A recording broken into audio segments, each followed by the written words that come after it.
Hey everyone, welcome back. Ready to really get into the UEFA Champions League. Yeah, I'm excited for this one.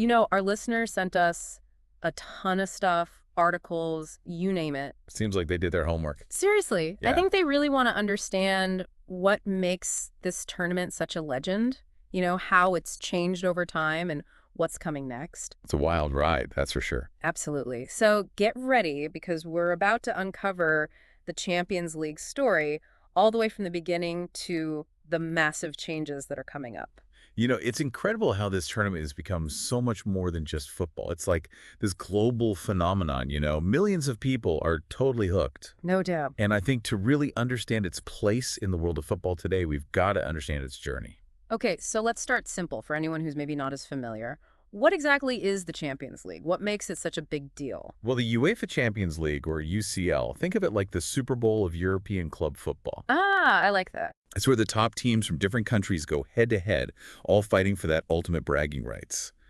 The level of play is just unbelievable, and the stakes sky high. So it's not just about bragging rights though, right? It seems like there's like a real sense of history to it. Oh, absolutely. This isn't some new thing. We're talking way back, 1955. Back then, it was called the European Cup. 1955. Wow, that's older than I am. What even got this whole thing started? You're not going to believe this, but a journalist named Gabriel Hanot, Really? he got inspired by the South American Copa Libertadores and wanted to create something similar in Europe, a way to crown the best club. Talk about leaving a mark. Wow, that's wild.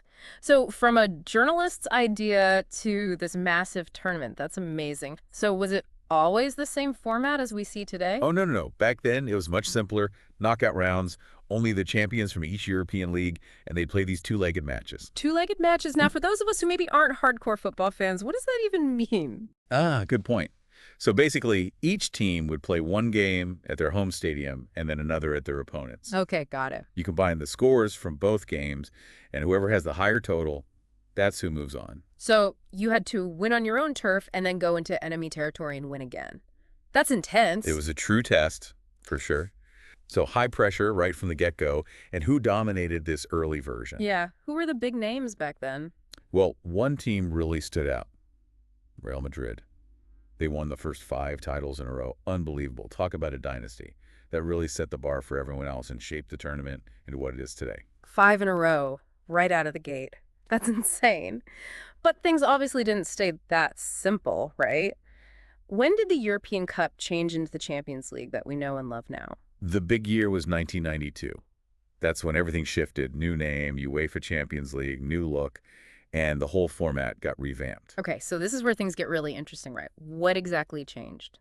Imagine they took a classic car, gave it a super modern makeover, and then dropped in a turbocharged engine. I'm liking where this is going. So first, they brought in more teams. It wasn't just about the national champions anymore. Runners-up from the top leagues got their chance. Even third and fourth place teams got in later on. Wow, so more teams, more competition. That must have made things way more exciting for the fans. What else? And then they added the group stage. So instead of jumping right into knockout rounds, teams battled it out, playing each other home and away. More games, more storylines, and, gave the underdogs more chances to really shine. Okay, so that 1992 revamp was a game changer, literally. Did it have the impact they were hoping for? Absolutely. Bigger audiences, those TV deals became huge, and it really cemented the Champions League as, like, the top tier of club football. This is where it became the phenomenon we know now. So we've gone from this pretty simple knockout thing to like this huge multi-stage tournament, more teams, way more drama. But they didn't just stop there, right? Nope, not at all.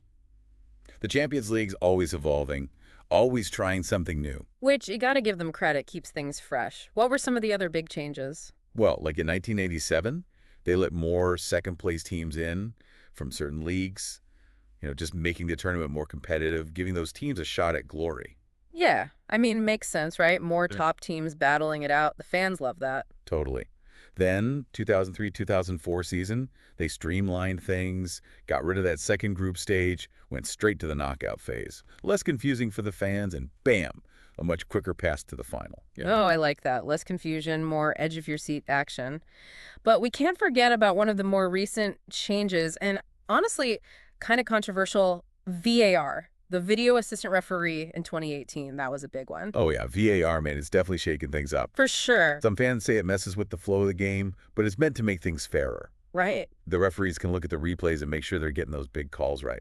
And it's definitely added another layer of drama to those close calls. Oh yeah. But even VAR feels kind of small compared to what's coming up. The Swiss model, right? In 2024-2025 season, that seems like a complete overhaul. Yeah, no kidding. The Swiss model's the biggest shakeup we've seen in I don't know how long. Yeah. Like, it's going to completely change the group stage. Forget the traditional groups. We're talking one giant league table, 36 teams. 30-60. Okay, hold on. That's a massive jump. What's that going to do to the whole competition? Well, I mean, for one, way more matches, right?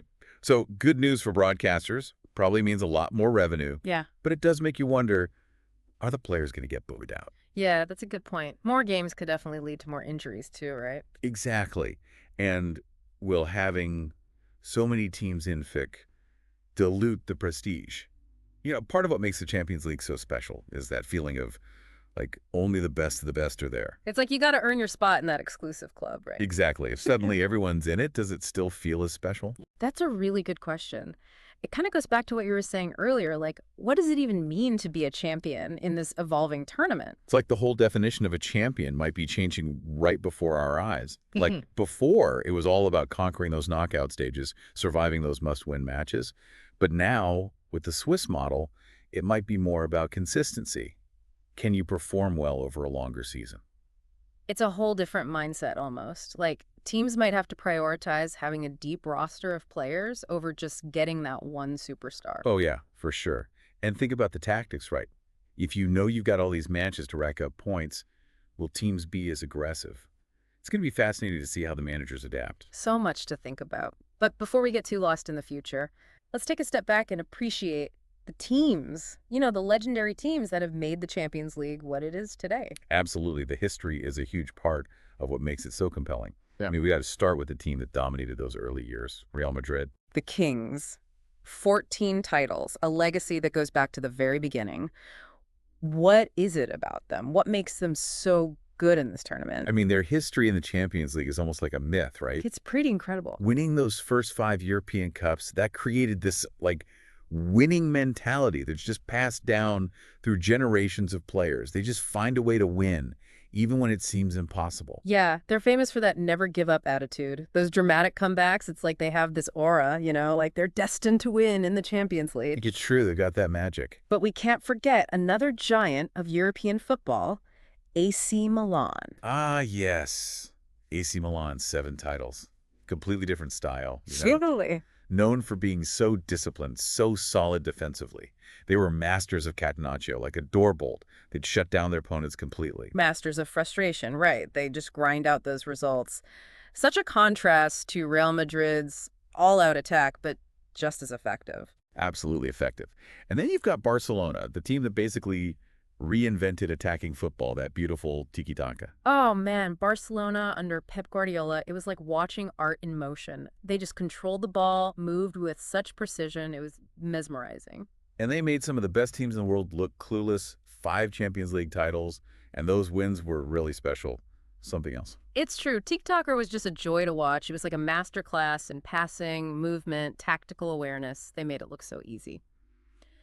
Speaking of tactical mastery, we got to talk about Bayern Munich. Oh, yeah, Bayern. Always a force to be reckoned with. They've got 6 titles to their name, and they always seem to be in the mix, always contending. What's their secret? It's that relentless, pressing, clinical finishing. They just adapt to whatever the game throws at them. And then you've got Liverpool, a team that's known for these incredible comebacks and just like pure attacking flair. Oh, man. Liverpool's story in the Champions League is full of these amazing highs and lows, right? Some of the most memorable comebacks ever, like the Miracle of Istanbul in 2005. Down 3-0 at halftime against AC Milan, and they came back to win on penalties. Come on, that's insane. One of those sports moments you never forget. Just goes to show, in the Champions League, anything is possible. And then their resurgence under Klopp, it's been amazing to watch. That attacking spirit, that never-say-die attitude, it's back. It's like they've rediscovered their mojo. But you can't talk Champions League without mentioning Manchester United. Another club steeped in Champions League history. For sure. Especially under Sir Alex Ferguson. 3 titles, and who could forget that treble-winning season in 1999? Premier League, FA Cup, and the Champions League all in one go. Talk about a legendary season. That just shows their resilience, and their ability to perform under pressure. All these teams, their players, their managers, they've all added something special to the story of the Champions League. They've left their mark on the tournament, for sure. And it's not just about the trophies. It's those moments, the individual brilliance, the comebacks, the triumphs. That's what captures the fans' imaginations. It really does feel like every season there's a new set of moments, those storylines that just stick with you. Do you have any, personal favorites, those moments you think about and still get goosebumps? Oh, man, so many. But Zidane's volley, Yeah. the 2002 final against Bayer Leverkusen, just the way he hit that ball, the power, the pure skill, it was like a work of art. Oh, I remember that one. Watching it live, my jaw just dropped. It was like time stopped or something. And speaking of moments that defy logic, Liverpool, the miracle of Istanbul in 2005. Oh, man, that match. Down 3-0 at halftime against AC Milan. And they came back to win on penalties. Pure magic. It just shows you, in the Champions League, anything can happen. Anything. And then, how about Sergio Ramos? That header in the 93rd minute 2014 final, tying the game for Real Madrid against their rivals, Atletico Madrid. Talk about a heart stopper. I mean, that goal completely changed the game, set them up for La Decima, their 10th title. It's those moments, that you talk about for years. Absolutely. The stuff of legends, right? Yeah. But now, with this Swiss model coming in, it's like we're entering a whole new era. And it makes you wonder, how will this change things? Yeah, it's a big question mark. We've talked about the good stuff, right? More matches, more money, more teams getting a chance to play at the top level. But what about the downsides? Could this actually hurt the Champions League in the long run? It's definitely a worry. I mean, some people say having so many teams will make it less prestigious. Part of the magic is that it's supposed to be the best of the best. Right, like that exclusive club, and if you let everyone in, it's not so exclusive anymore. Exactly. And then you got to think about the players. More matches, that's got to be more tiring, could lead to more injuries. And these guys are already playing so much. That's a huge point. We're already seeing players getting burned out, adding more games to their schedule. I mean, that's got to take a toll. It's a tough call for UEFA, They want to keep things fresh, make changes, but they've got to be careful not to mess with what makes the Champions League so special. It's about finding that balance. It really feels like we're at a turning point. The decisions they make now are going to have a huge impact down the line. But that's also part of what makes it so exciting, right? Oh, totally. The unknown, the possibilities, who's going to rise to the top. Yeah. That's what keeps us all coming back. For sure. So we've gone from the very beginning, the European Cup, all the way to these huge changes that are coming up. But as we wrap this up, I want to go back to that question. What does it even mean to be a champion in this new world? Yeah, with the Swiss model, it takes on a whole new meaning, right? Yeah. Will the champion be the team that survives those crazy knockout rounds, or the one that just grinds it out, performs consistently over all those matches? Who knows? Will the tactics change? Will different types of players have an advantage? So many questions. Exactly. And that's the beauty of it, I think. We're going to see it all play out. One thing's for sure, the Champions League will always be something special. It's the peak of club football, where dreams are made and those legendary stories are written. Absolutely. So to our listener, as you watch all this unfold, keep that question in mind. What will it take to be a champion in this new era? And how will the Champions League continue to shape the sport we all love? Thanks for diving in with us.